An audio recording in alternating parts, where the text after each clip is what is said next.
So Poilievre came out after the announcements, obviously, but then after Carney gave his presser, Poilievre came out quite soon after.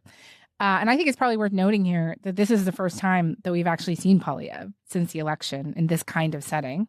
Yeah, he did a little scrum on his way in one day, but this is the first time he's done like a formal press conference. Yeah.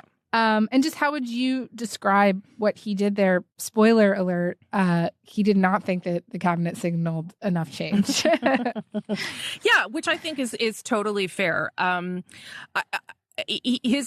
first words out of his mouth were, quite magnanimous. I'd like to begin today in English by congratulating the new ministers for their roles. It's literally a 1 in a million opportunity. I think they have 40 ministers in total, and there's about 41 million people, so it's literally 1 in a million to be a minister, and a big accomplishment to get to that place. Maybe conciliatory, saying that, listen, our job is to hold the government to account. We're going to do that. That doesn't mean we reflexively oppose everything the government does. When it comes, for example, to foreign affairs, if the government does a good job at defending our national interests in negotiations with the U.S., then we will support those efforts. And when they're right, we'll stand with them. When they're wrong, we will oppose them.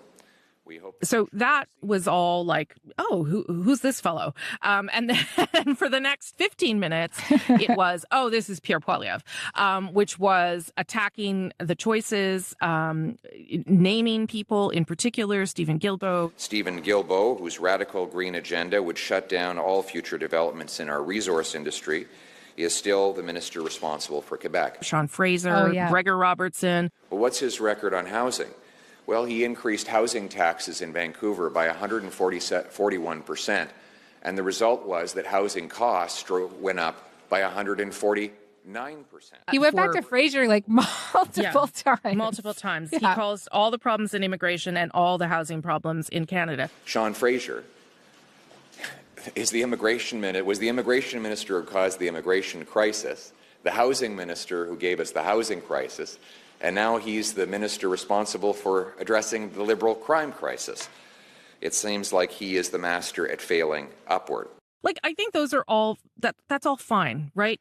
I fully understand and support official opposition's job, and it is so critical, particularly after an election, to make sure that a government delivers on what they're doing. I just don't know that that was the right message for today. I would have expected him to sort of set the expectations for the cabinet. Okay, they've said this. I would like to see this, and here's some more ideas they could take from me, and I hope they can get there by this time. And if they don't, then, we'll see how it goes. This is a guy who lost the election, even though he improved their score, not only their seat count, but also their votes, but he also lost his own seat. And I just don't know that the lack of humility that we heard from Pierre Poilievre on Tuesday hits the mark right now. This is also after the Prime Minister told him directly, I'll hold a by-election for you, no games. Oh, by the way, stay in the house where you're living. We don't care. No big deal. And so to come out and just sort of, attack people personally, I guess that's the point that I found kind of like a bit weird. We'll see, what he's like inside the House of Commons. We're not going to see that for months. The summer at least, right? Win this by-election, yeah.